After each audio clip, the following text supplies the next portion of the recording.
Oh, that's a huge part of any healing, but this is a huge part of healing from cancer. Healing yourself, the spirit, you, freeing yourself. This kind of healing is a healing of resurrection.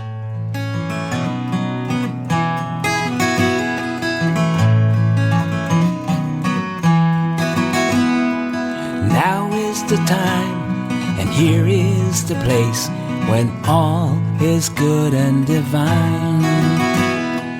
Why must you worry, put lines in your face, when all that you do is just fine? So resurrecting ourselves from the body.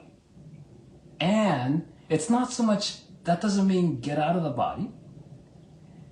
Resurrecting ourselves from the body is resurrecting ourselves, our consciousness and our beingness and our light, from believing and making real that we are nothing but this body, that we are separate entities running around like mad dogs around here in this world, trying to fix everything. Oh. Isn't that what a healer's supposed to be? A fix-it person? You know, you got a problem? Bring it to me, I'll fix it. No! That's why people who want somebody else to fix them don't come to me, because I won't do it.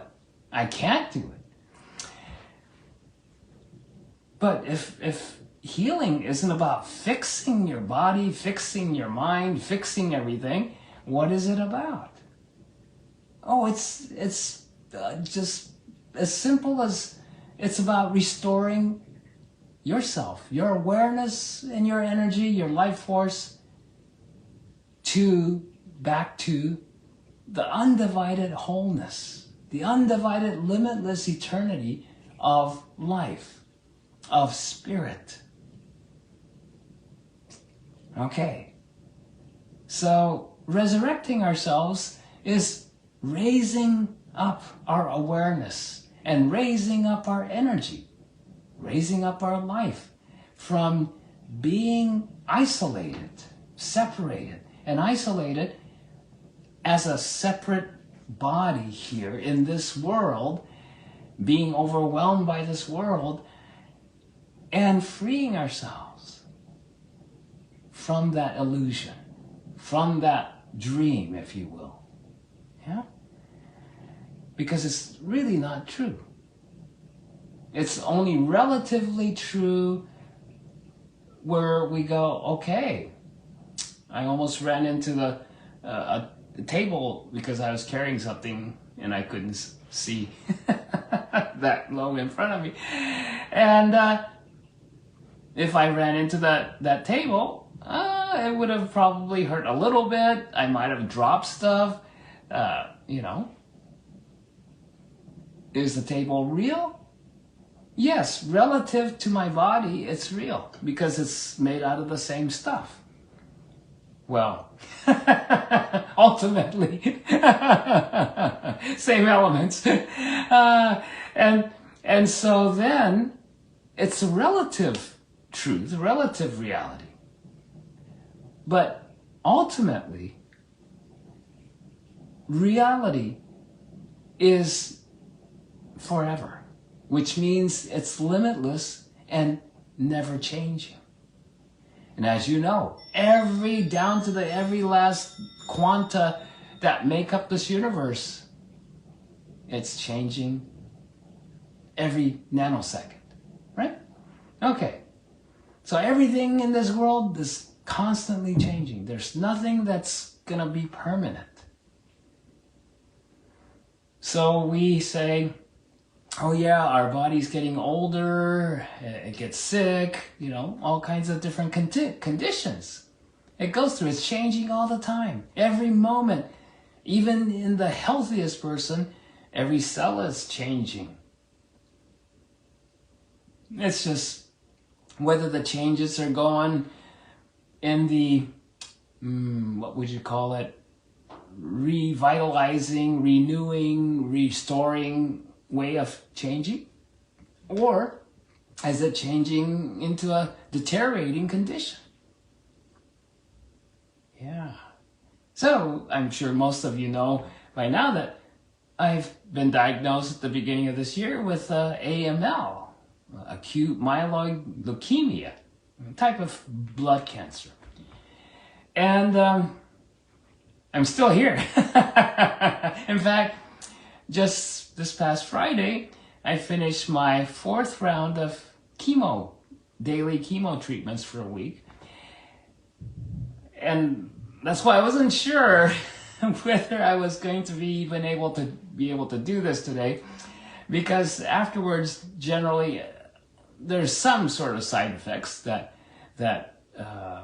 compromises a little bit of what I can do, how much I can do it. And this time it was what I call the chemo sores in my mouth. It makes you feel like your whole mouth is about to fall off. And I've found out this time, drinking water is the single hardest thing to do. It just hurts like crazy.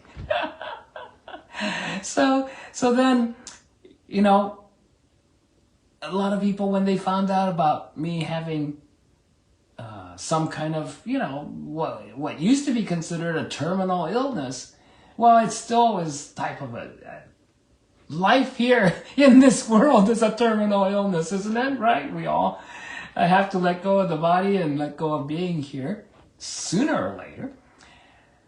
But those who kind of get into sympathy and go, oh, poor Michael, you know, and they'll try to send me all kinds of cures and this and that, the other thing. But nobody asked whether I wanted a cure. Oh, yes, sure. If somebody comes up with, okay, take this pill or do this, you know, stand on your head for 5 minutes and it'll be gone, I'm sure I'll try it out. But am I going to spend a good deal of time and energy, effort to go through a whole thing that has helped some people heal themselves from cancer of some sort? Well, there's all kinds. And it's not one method fits all, obviously. But why am I not that keen on jumping to every new thing that happens that's, oh, here's a miracle cure? Well, because I'm working on my resurrection. And what does that mean? First and foremost, I can't take a big detour. Now, if I was 20 years old or something like that, I might be willing to spend a few years pursuing a certain kind of treatment or natural treatment or whatever to cure the disease condition. But where I'm at, I don't have the luxury of that time, and I have things I'd like to finish up before I exit out of this place. So I've opted for, okay, if something that comes along that's going to help enormously, great. I'm not against it at all. I'm totally for it. But what I have to work on personally is being able to live in relationship, live free in relationship to whatever conditions life presents itself in this world for me, which obviously starts with this body. And this is something I wondered a lot about too, especially after I've had, 2, 3, 4 near-death experiences, the first ones. I'm going, okay, I've read about other people's near-death experiences. I know quite a few people who've had major near-death experiences. But the thing was, for each one of them, their near-death experience was their total wake-up call to spirit. But I've been there all along. So what was my near-death experience about? For me. And then for all these other people who had near-death experiences, some of them died from a very serious illness in the body, like cancer. And they come back with their near-death experience, and miraculously, the cancer is all gone. Hey, how come, I didn't pull that card? Right? How come some people that happens and other people it doesn't? Because we're each on a different path, which includes what each of us has to learn from this experience. It's very, very different. Every one of us has to learn certain things being here. And it also depends on where you are along your spiritual path and what that is basically the underlying definition of what you're here to learn. Just like in school, regular school, if you're in first grade, there's kind of a curriculum for first grade. If you're in high school, there's a slightly different curriculum for it. You might have the same subject, like you can have English, in this country, you learn English and all through grade school, all through junior high, all through high school, and if you go to college, all through college. Because it's the main language. But just because you're learning it every year, you have English class, doesn't mean it's the same curriculum. It doesn't mean it's the same English class, the same thing you're learning over and over and over. No. You're learning the next level of it. It gets a little more advanced, it gets a little bit more difficult. But by the time you're there, if you're prepared enough, the difficulty level isn't that difficult comparatively. You're ready for it. So that's the same with spiritual growth. We have our different grades that we go through and learn different things at each juncture. So resurrection comes a little bit after what? Oh, crucifixion.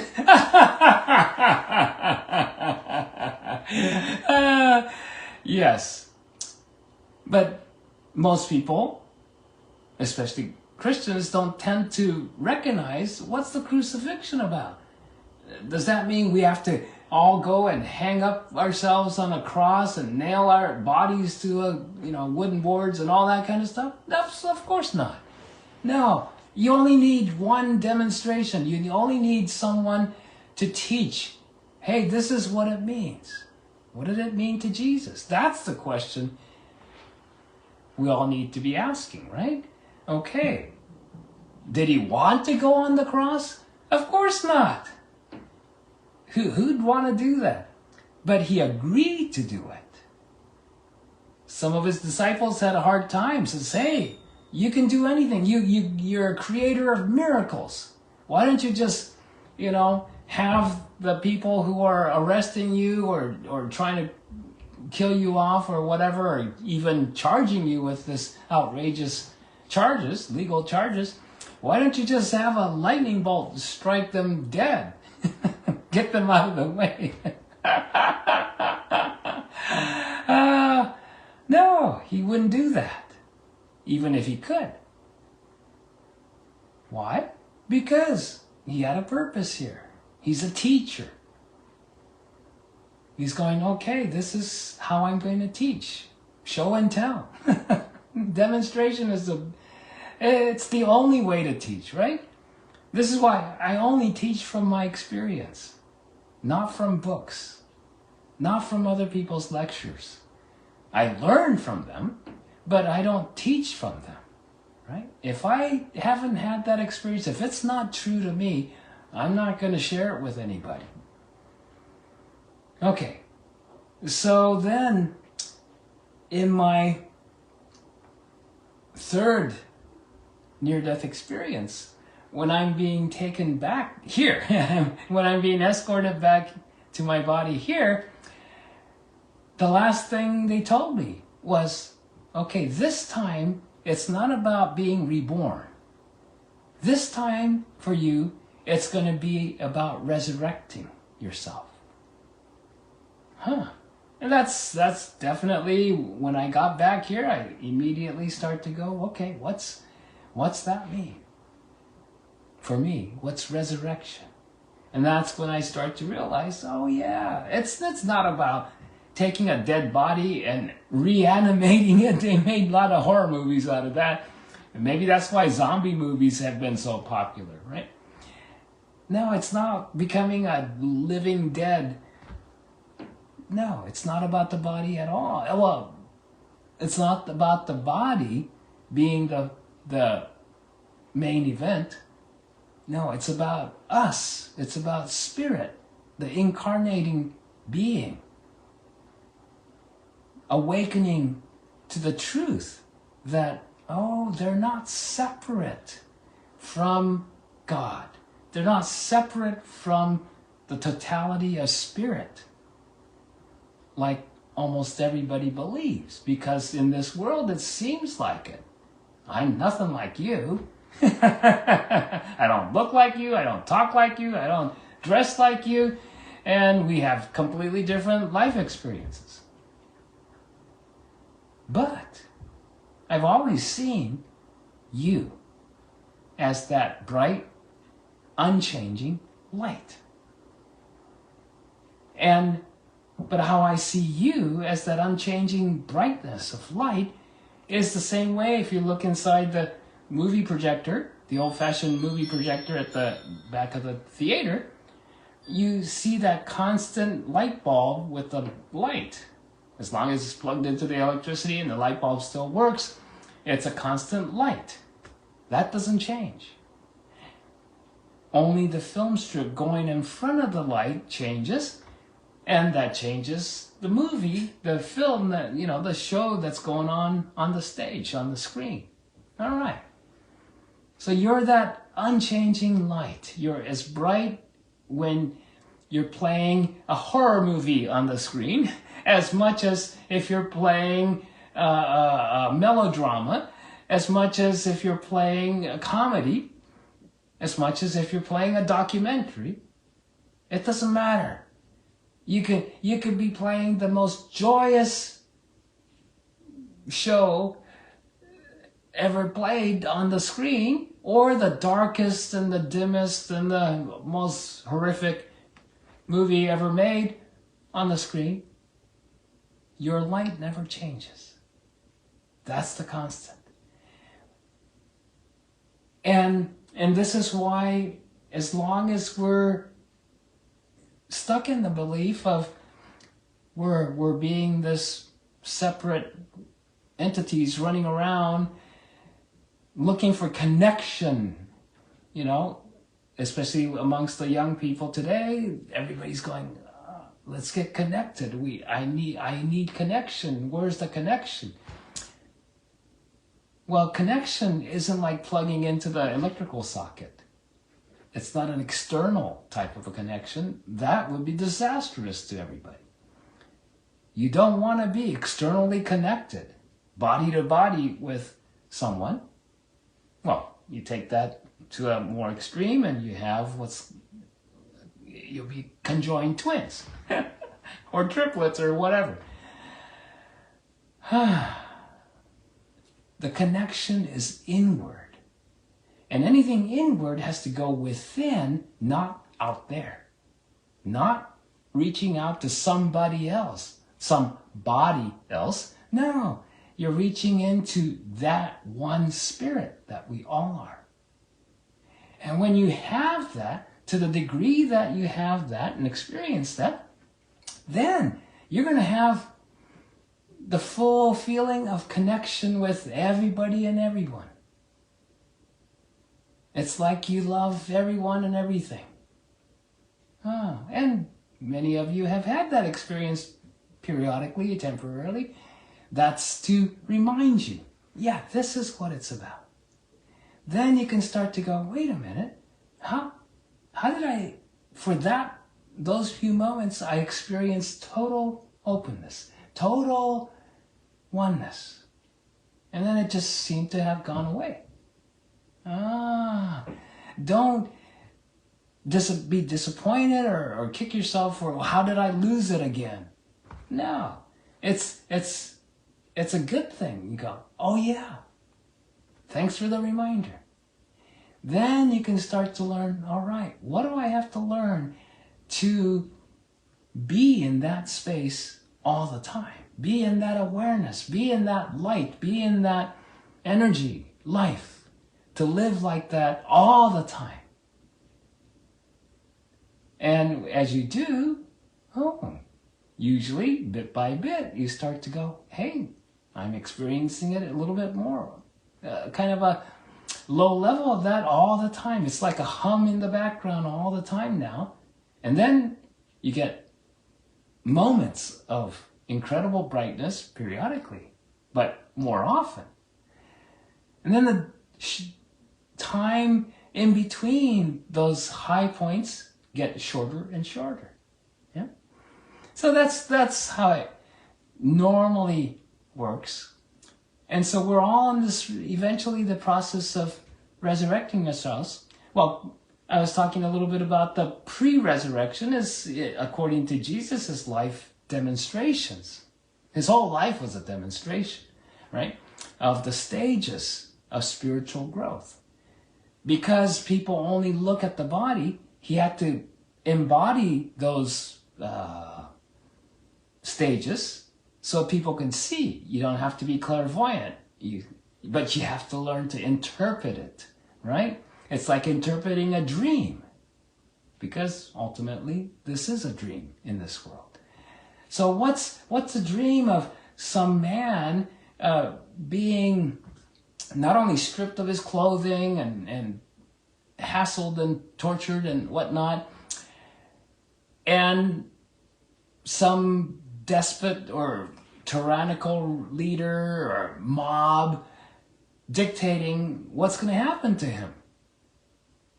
You got to look at, how did he respond to it?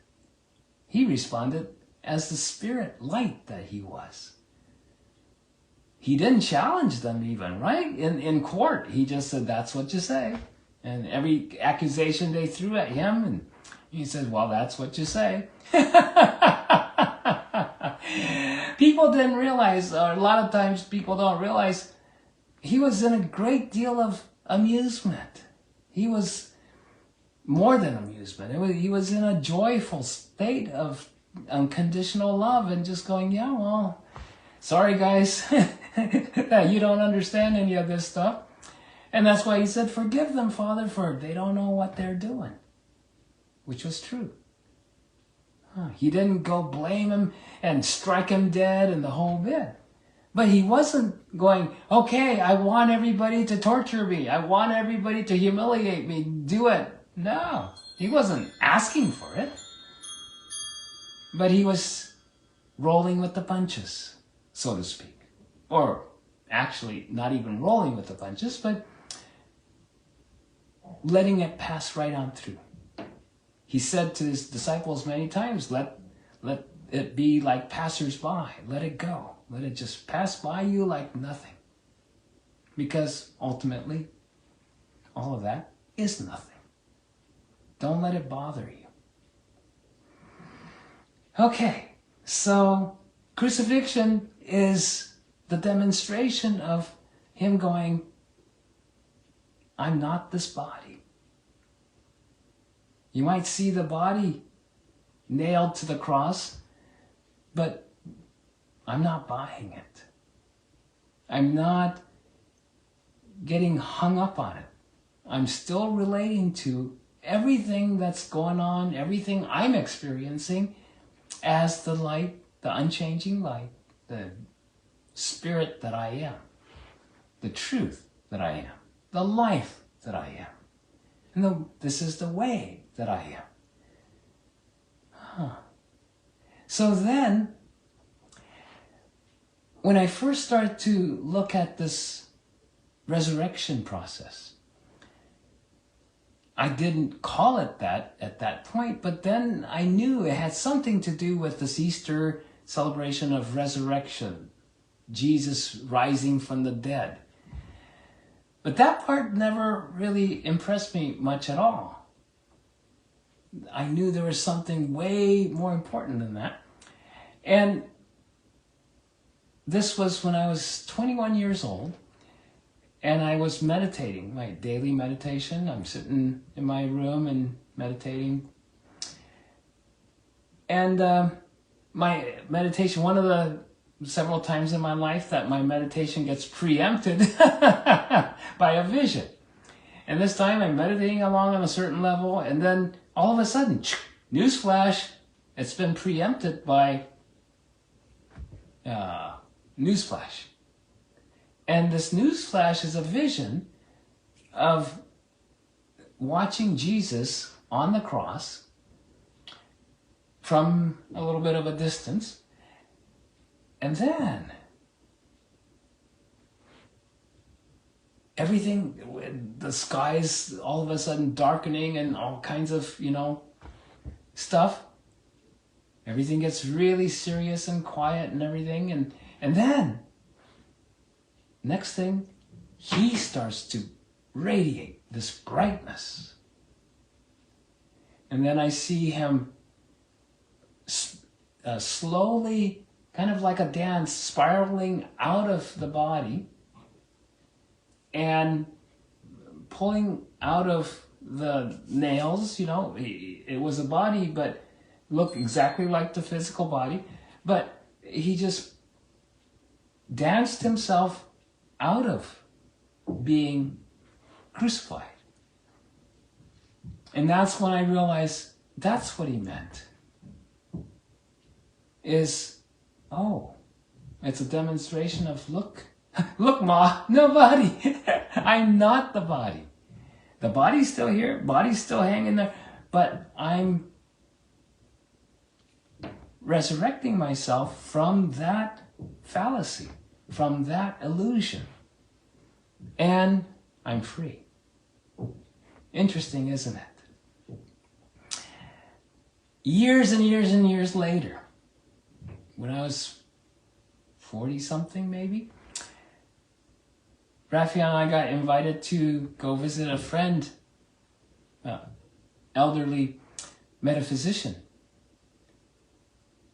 And up in the Malibu hills, when we got to her house, the first thing that greets us as we drive up is this massive statue, iron, those little thin rebars, not the big rebars, but the little large nail-sized rebars, all welded together and then shaped and carved into this ginormous figure of Jesus on the cross, and big, thick, huge wooden cross. And the sculpture is him. He's already, one side of him, one arm and one side of his body is free from the cross, and he's spiraling up from it. It's a fantastic sculpture. Her husband, who had already been passed away by that point, was kind of a Renaissance man. And he, one of the things was he was a great sculptor and artist and everything, inventor, engineer, all kinds of things. And he made that sculpture. And I thought, he saw it, he had the same vision. He had the same vision. And so that was a real great validation of, okay. And so resurrecting ourselves, not just from the body, but the illusion of separation, that we're all separate islands. We're not. We're all this one bright light. So you're the light of the world. And I like to say that also translates as you're the life of the party. Some of you feel bashful. Some of you feel not up to showing your light that well. Yeah, you try to hide yourself, but don't hide. And the Easter is a great time to come out. All over the world, people are coming out of whatever closets they've had to be in for safety's sake, security's sake, and whatnot. But they're all starting to have the courage to go, okay, I'm not going to stay and shut up in that closet anymore. But the biggest closet everyone has to come out of isn't about your gender, isn't about your lifestyle, isn't about anything, but the basic closet that you're separate and you're not the light of the world. You have to come out of that closet, because the closet gives the appearance to the rest of us that you're dark, you're not bright because you're hidden. But the moment you come out of that closet, and the closet is ultimately in your mind, when you come out of that closet, you'll find, oh, you're as bright as 10,000 suns that never blinks. Yeah? There is no night to your day. There's no darkness. There's no shadows. Because light is whole, uninterrupted, undivided. So that's my thoughts on resurrection. And that's what I'm practicing every day. And this is why, in relationship to the conditions I'm going through in the body, oh yeah, it's not that I want it. Yeah, it's not that I'm asking for it, but now that I have it, I know the first thing I have to do is not only fully accept that, okay, this is just an experience. I can do this. Albeit I've gotten a lot of incredible help from all kinds of great people. And unceasing help from Spirit. All the time. On every level. And you'll find that being the light of the world means, since you're not separate and isolated, you can't do it by an individual self. I definitely wouldn't be here talking to you today if I had to try to figure out how to do this by my own little self. You have to own being that light. Then you have all the help of the limitless on tap. You don't even have to ask for it. They give it to you. They meaning the collective light. And many of you have been part of that. So thank you for that. Yeah. Here in this world, that assistance from Spirit, so much of it has to come through what we call individual people. And that's why courageous people in the world go, okay, they get their calling, they get their assignment, or they respond to the central dispatch, what I call central dispatch, right? You watch some of those, what do you call those, police, I can't remember the media term for it, but these episodic shows, and they're always responding to, whatever number will respond to that call. We're the closest or whatever. And that's always been my experience, is it's like there's an announcement. And at the Walmart or at the local supermarket, clean up on aisle 14. Yes, I've been, throughout my life, I've been on that cleanup duty, cleanup team. And so whenever a certain aisle is called and I happen to be closest to it or close enough to it, then I might go, okay, Tamura here, 10-4, responding to cleanup on aisle 14. So that's what happens in everyday life for a healer, is you're on call. And this is where that common saying of, okay, I had great plans for myself, but God had other plans for me, comes from. Because we still have to have our plans. Most days I have a plan of, okay, this is what I'm going to do that day. But if I get called for a cleanup on aisle 14, then I have to go, okay, my plan has to wait. It gets superseded. Not because somebody's forcing me, but because that's what I choose. And sometimes, there's been many times, especially earlier in my life, where I tried to force my plan ahead. No, I'm not going to let this interfere with my plan. My plan is more important. Because at that point, I didn't connect the dots yet.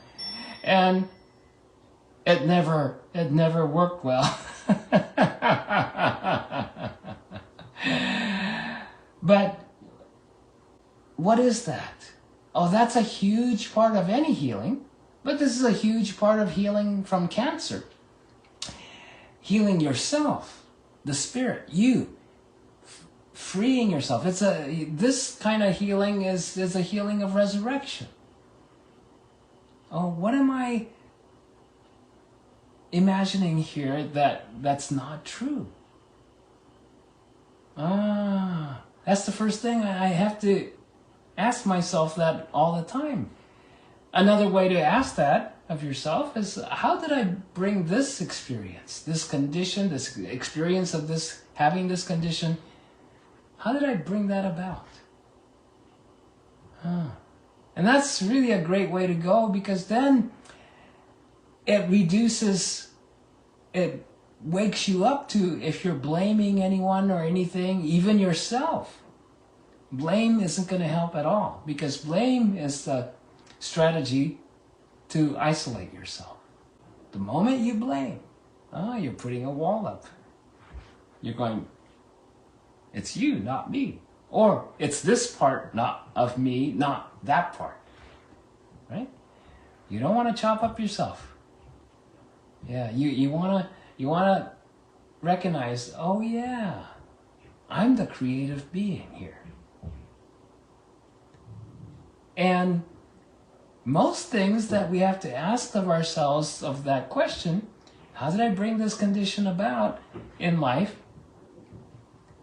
We're needing to ask it because we don't like it, right? I mean, if we like, we're just being so, this is just the greatest time I'm having in my life, naturally, you're not going to ask, how did I bring this about? Well, I do. I ask, when I've had some miraculous time and experience, I ask myself, well, how did I bring this about? Because once I discover how I brought it about, I can share it with others, right? It's like that. And when things are not to my liking and I'm experiencing pain and suffering and hardships and the whole bit, I definitely would ask, how did I bring this about? Because I ask that because I know I didn't ask for this condition. I didn't ask for this illness. I didn't ask to be in pain. No, far from it. So then, when I ask that, then what I have been ignorant of before, what I've been unaware of within my mind, starts to show up. It reveals itself. That's called revelation, right? And so, in the process of resurrecting yourself from these illusions, which are ultimately just nothing more than images in your mind. It just seems really complicated because you got lots of variety of images in your mind stored there. And those of you who've been actively working on this in yourself, in your mind, for many, many years, and you start to thin out your mind, not your hair necessarily, but you start to thin out your mind of those images, and pretty soon, but wait, there's more. Where does the more come from? And these more pictures in your mind are a lot less familiar, or seemingly way random and way out of context. No, I'm not that way. I don't feel that way. I don't ever think that anymore. But how many incarnations have you had? In different bodies, different personalities, different genders, different, countries, religions, whatever. And you're bound to come across some unfinished business, unattended to emotions, and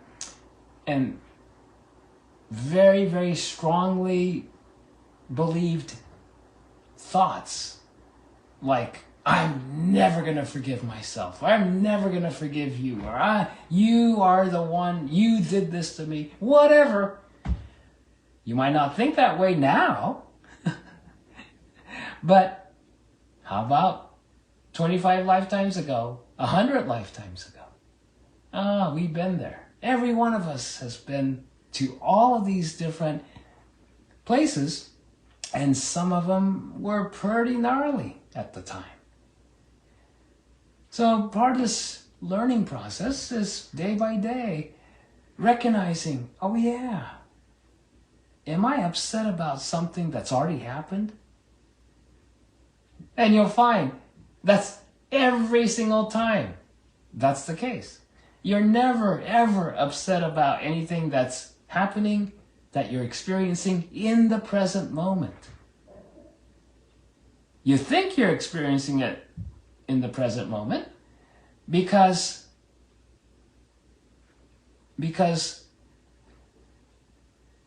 you miss the present moment. If you're occupied in the past, some horrendous thing that happened to you in the past, whether it's past of 1 minute ago or 14 lifetimes ago. If you're fixed on that, solving that problem still, there's no problem to solve because it already happened. It's a done deal. Smile and carry on. Get into the present. If you're afraid of the future, what might happen, you're always fine. It's based on what already happened in the past that you haven't let go of yet. So if you're way in the past and the future all the time, you're going to miss the present moment now, and the present moment now, and the present moment right here, right now, and right here, right now, and right here, right now. I thought, wouldn't that be great if we had a retreat or something where somebody just repeated that? The only other thing is, once the person repeats something more than 3 times or so, we get bored of it and we shut it out, right? It's kind of natural. So that's why that doesn't work either. But periodic reminders do work. And that's the only reason I'm here is, as a reminder service. And to do that, I have to constantly remind myself. So whenever I encounter a difficult situation, whenever I encounter experience something that's kind of hard to swallow. Like, I'm having a hard time swallowing. It's amazing that I'm able to talk this long, but yes, boy, an hour and a quarter goes really fast. I set my alarm clock here because I'm not supposed to overextend myself. But it's hard to talk with my chemo sores. But I figured, oh yeah. So those of you who see a little extra glow coming from me, that's a week of chemo. It adds to the glow, so to speak. But literally, you're the light of the world. So enjoy that. Celebrate being the light of the world and resurrect yourself from all these... Oh, there's my alarm. So resurrect yourself from all of this, the images. Whatever images you've been beholden to in your mind, time to go, okay. Raise yourself up from that dead image. It's past, done for. And enjoy being in the present, which means you being an incredible, powerful, creative being. You can create whatever you like in the present, providing you let go of the past and the future. Don't get hung up on expecting this is what's got to happen in my future. Don't try to control that. How you control your future is by creating in the present. And creating in the present, you have total control. Nobody else has control over that in you. So enjoy your rest of your Easter weekend.